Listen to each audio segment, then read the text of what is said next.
시간의 신과 새 제자 이야기. 아주 먼 옛날, 사람들의 시간을 다스리는 시간의 신이 살고 있었습니다. 여느 때처럼 느긋하게 점심을 먹던 시간의 신은 문득 자신에게 남은 시간이 별로 없다는 것을 깨달았습니다. 시간의 신은 자신의 새 제자를 불러 모아 이 사실을 전했습니다.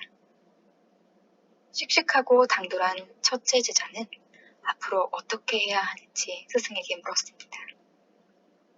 마음이 어린 둘째 제자는 스승과의 옛 기억을 떠올리며 조용히 눈물을 흘렸습니다. 그리고 마지막 셋째는 말없이 스승의 다음 말이 떨어지기를 기다리고 있었습니다. 셋째 제자여, 늘 신중하고 생각이 깊은 너에게 묻겠다. 시간을 셋으로 나누어 다스린다면 너는 과거와 현재 그리고 미래 중 어느 조각을 가져가겠느냐?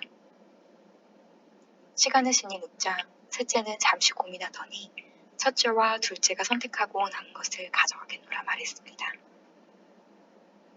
지켜보던 당돌한 첫째는 기회를 놓칠세라 자신이 미래를 가져가겠다고 말했습니다. 그리고 덧붙였습니다. 미래를 다스리기 위해 과거에 대해 얽매이지 않게 해주십시오. 그는 과거에 연연하지 않고 재빨리 미래를 움켜쥐는 것이 가장 근사한 일이라고 늘 생각해왔습니다. 시간의 신은 첫째에게 미래를 건네주었고 과거를 쉽게 잊어버리는 능력을 함께 주었습니다. 과거를 쉽게 잊어버리는 능력을 함께 주었습니다. 그러자 둘째도 조심스럽게 자신이 과거를 가져가겠다고 말했습니다. 둘째 제자는 지나간 기억들과 함께라면 아쉬움도 허무함도 없이 영원히 행복할 거라고 생각했습니다.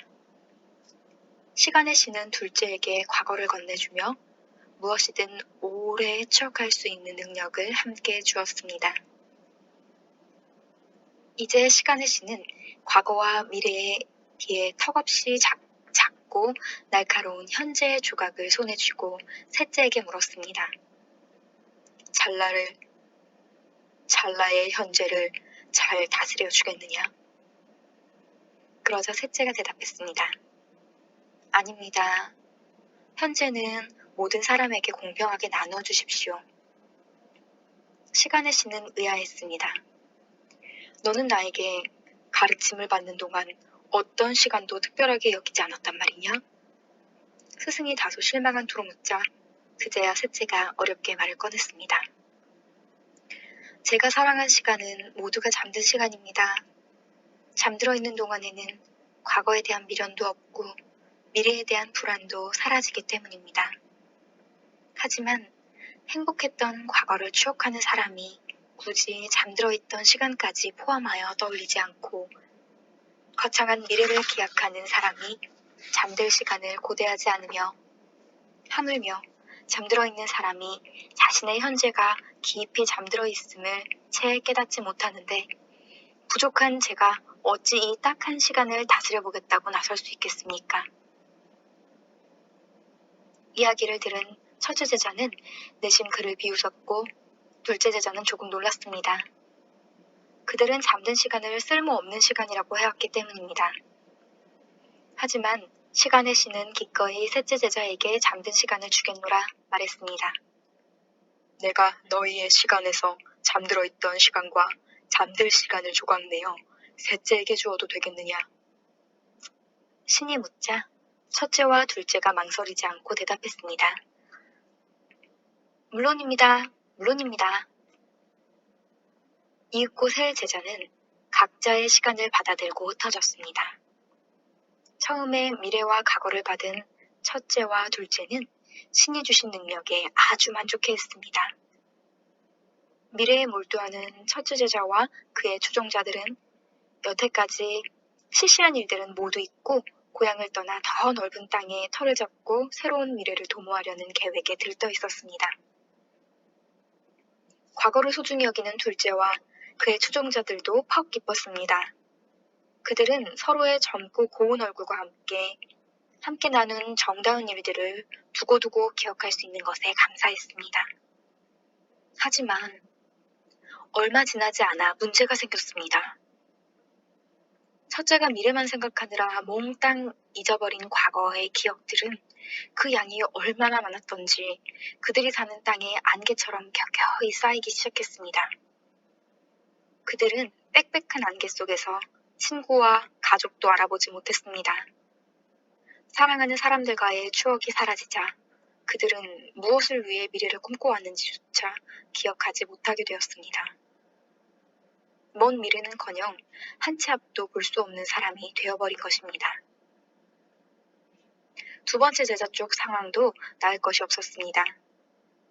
그들은 좋았던 기억에만 갇혀 세월의 흐름과 예정된 이별, 그리고 서로의 죽음을 받아들이지 못했습니다. 마음이 여린 그들의 눈물이 쉴 새 없이 땅 밑으로 흘러 커다란 동굴을 만들어냈고 심약한 그들은 동굴 속에 꼭꼭 숨어버렸습니다. 이를 지켜보던 시간의 신은 모두가 잠들기를 조용히 기다렸다가 달빛을 등지고 그들의 침실에 몰래 숨어들었습니다. 시간의 신은 날카로운 현주의 조각을 품에서 꺼내 단단히 쥐고 잠든 그들의 머리맡에 드리워진 그림자를 댕강 잘라냈습니다. 그리고는 한 손에는 잘라낸 그림자를, 한 손에는 빈 병을 들고 캄캄한 밖으로 나왔습니다.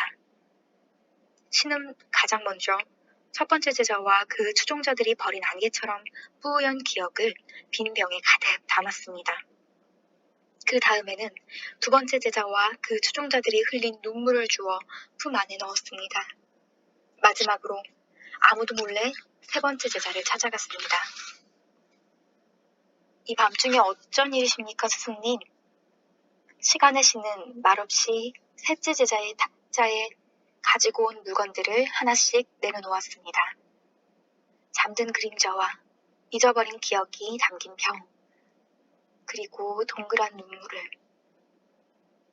스승의 의중을 어렴풋이 짐작한 셋째가 물었습니다.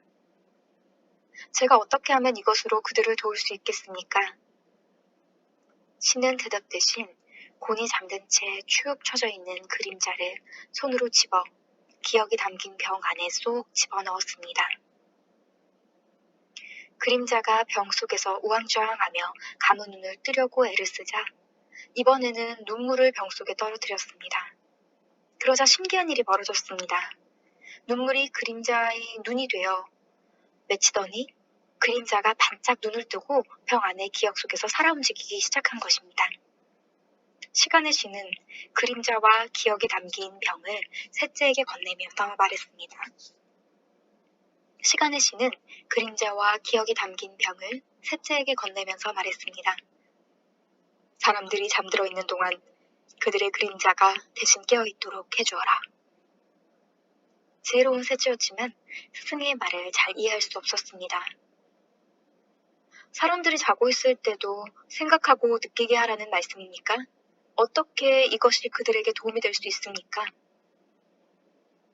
그림자가 밤새 대신 경험한 모든 것들에 대한 기억은 둘째처럼 연약한 이들의 마음을 단단하게 만들어줄 것이다.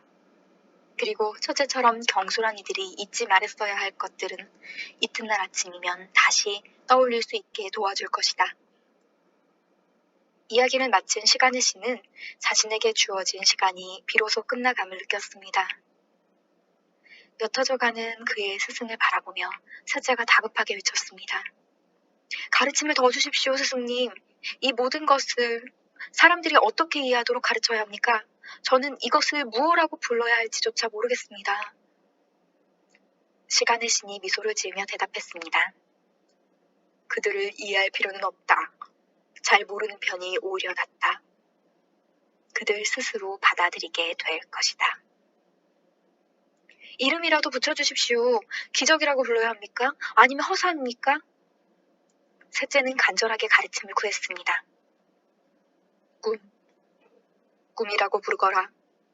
그들은 이제 너로 하여금 매일 밤 꿈을 꾸게 될 것이다.